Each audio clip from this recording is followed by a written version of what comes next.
এখনো পর্যন্ত কোরআন নাজিল হওয়া থেকে নিয়ে সারা দুনিয়ার সমস্ত কাফেরদের আন্দোলন, ইহুদিদের আন্দোলন, নাসারাদের আন্দোলন, হিন্দুদের আন্দোলন, বুদ্ধদের আন্দোলন, খ্রিস্টানদের আন্দোলন, সকলের আন্দোলন হলো মুসলিম নিধন আন্দোলন, কোরআন নিধন আন্দোলন। আল্লাহর কোরআনকে দুনিয়া থেকে মুছে দেবে, এই কোরআনকে রাখবে না, এই আন্দোলন তারা চালিয়ে যাইতেছে। এই সারা দুনিয়ার সমস্ত পণ্ডিতরা আন্দোলনের ভিতরে ছোট্ট থেকে ছোট্ট একটা সূরা তোমরা তৈরি করে দেখাও, আজও পারে নাই, ইনশাআল্লাহ কিয়ামত পর্যন্ত পারবে? কথা বলেন, পারবে? এবং কোরআন ওয়ালাকে আল্লাহ তাআলা এমন যোগ্যতা দিয়েছেন, নবী পাক বলেন উতিতু ইলমাল আউয়ালিন ওয়াল আখিরিন, আল্লাহ তাআলা আমাকে আগেও পিছের সমস্ত ইলম দান করেছেন। বলেন সুবহানাল্লাহ। হুজুর আলাইহিস সালাম বলেন বুইস্তু মুআল্লিমা ওয়া মা বুইস্তু মুতাআল্লিমা, আমাকে আল্লাহ তাআলা ছাত্র হিসেবে পাঠায় নাই। দুনিয়ায় আমার কোনো ছাত্র নাই, দুনিয়ায় আমার কোনো ছাত্র, আমার কোনো শিক্ষক নাই। ওয়া মা বুইস্তু মুতাআল্লিমা, আমি ছাত্র হিসেবে আসি নাই।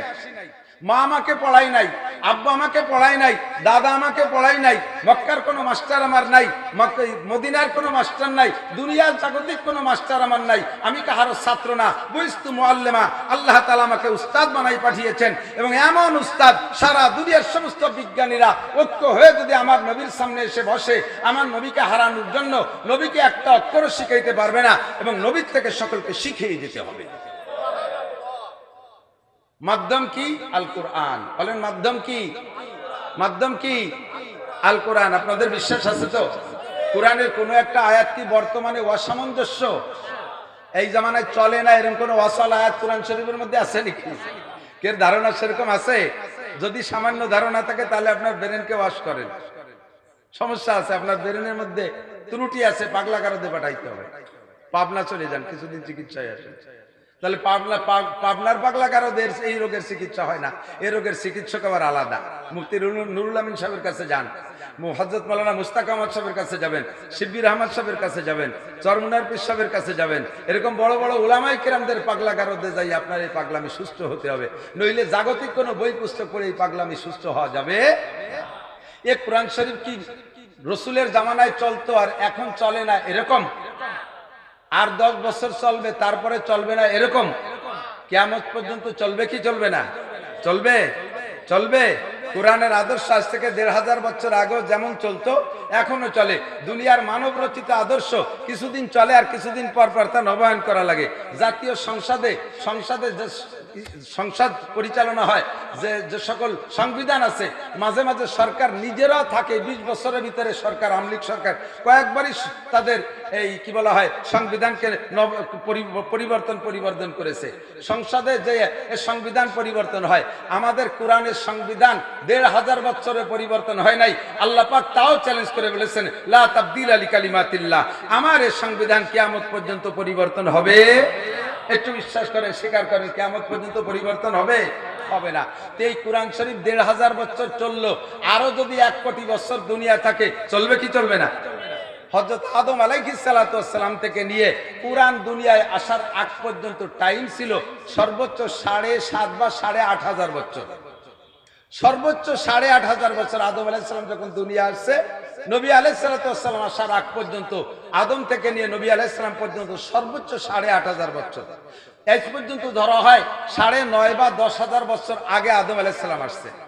তো যেই কোরআন 1500 বছর খুব বুঝতে হবে, এদিক তাকান, খুব বুঝতে হবে, যেই কোরআন চলমান এই বিজ্ঞানের যুগে 1500 বছর চললো, আরো 1 কোটি বছর পর্যন্ত চলার বিশ্বাস আমরা রাখি, কিয়ামত পর্যন্ত চলার বিশ্বাস আমরা রাখি।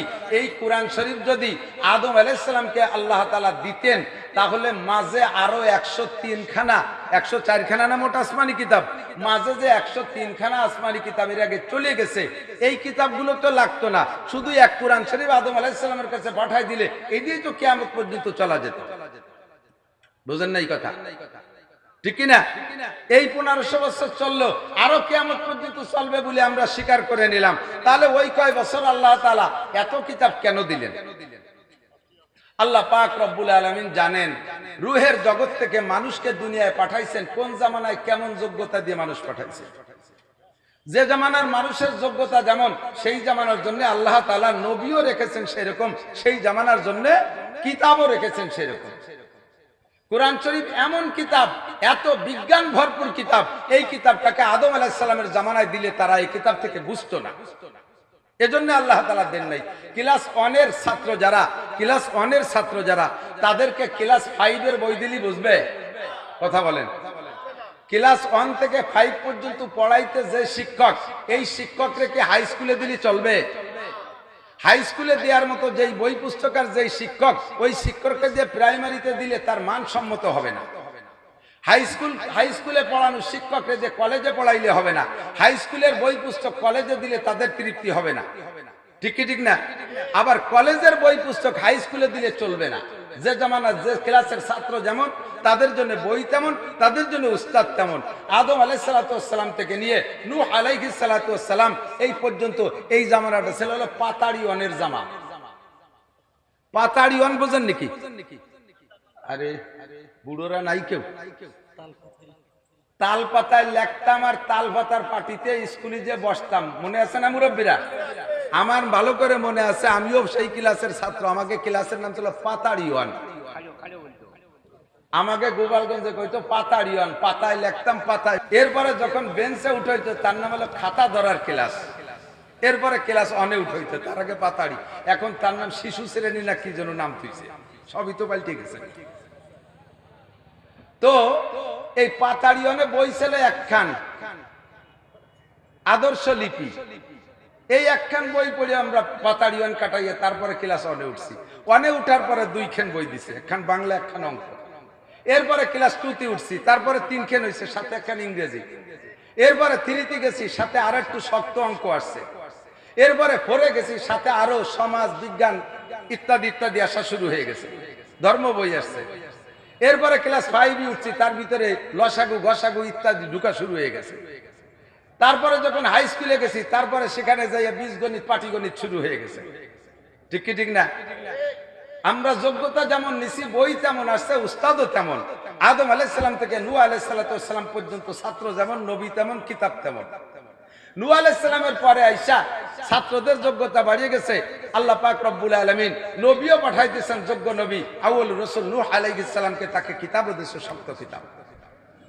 নূহ আলাইহিস সালাম থেকে নিয়ে 1000 বছর চলছে। তার 1000 বছর পরে আছে ছাত্র, এমন শক্তিশালী ছাত্র, যেই ছাত্ররে নূহ আলাইহিস সালামের কিতাব দিয়ে তৃপ্তি দেওয়া যাবে না। ছাত্রর নাম মিস্টার নমরুদ। যাকে নূহ আলাইহিস সালামের কিতাব দিয়ে সাইজ করা যাবে না, তার তৃপ্তি হবে না। নূহ আলাইহিস সালামের মতো উস্তাদ দিয়ে হবে না। আল্লাহ তাআলা তার জন্য কায়দা মতো শিক্ষক পাঠায় দিয়েছেন হযরত ইব্রাহিম আলাইহিস সালামকে, কিতাবও দিয়েছে সেরকম। চলছে বেশ কিছুদিন, চলতে চলতে 1000 বছর চলে গেছে। এরপরে ছাত্র হয়েছে আরো বিখ্যাত ছাত্র, নাম তার মিস্টার ফিরাউন। কারুন, হামান, এই বাগা বাগা ছাত্রদেরকে ইব্রাহিম আলাইহিস সালামের ওই বই দিয়ে তৃপ্তি দেওয়া যাবে না।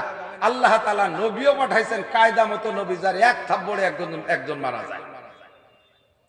কিতাব পাঠাইছেন তাওরাত, নাম তার মুসা আলাইহিস সালাতু ওয়াস সালাম। ছাত্র যেমন, কিতাব তেমন, বইও তেমন, আর উস্তাদও তেমন। ঠিক না? এরপরে আস্তে আস্তে তারপরে আইসা ছাত্রের যোগ্যতা আরো বাইরে গেছে। আল্লাহ তাআলা দেখছেন যে এই ছাত্রকে তাওরাত দিয়ে তৃপ্তি দেওয়া যাবে না। নবী পাঠাইছেন দাউদ আলাইহিস সালামকে, কিতাব পাঠাইছেন জবুর। দাউদ আলাইহিস সালামের সময় শেষ হইতে হইতে ছাত্রদের যোগ্যতা আরো বাইরে গেছে। আল্লাহ তাআলা দেখলেন যে এই কিতাব আর এই উস্তাদে হবে না, এর জন্য লাগবে আরো যোগ্যতা সম্পন্ন নবী এবং আরো শক্তিশালী কিতাব দিয়েছেন ইনজিল। নবী পাঠাইছেন হযরত ঈসা আলাইহিস সালাতু ওয়াস সালাম। মাঝে চলে গেছে অনেক সেটা ভিন্ন কথা, মাথায় বলছে।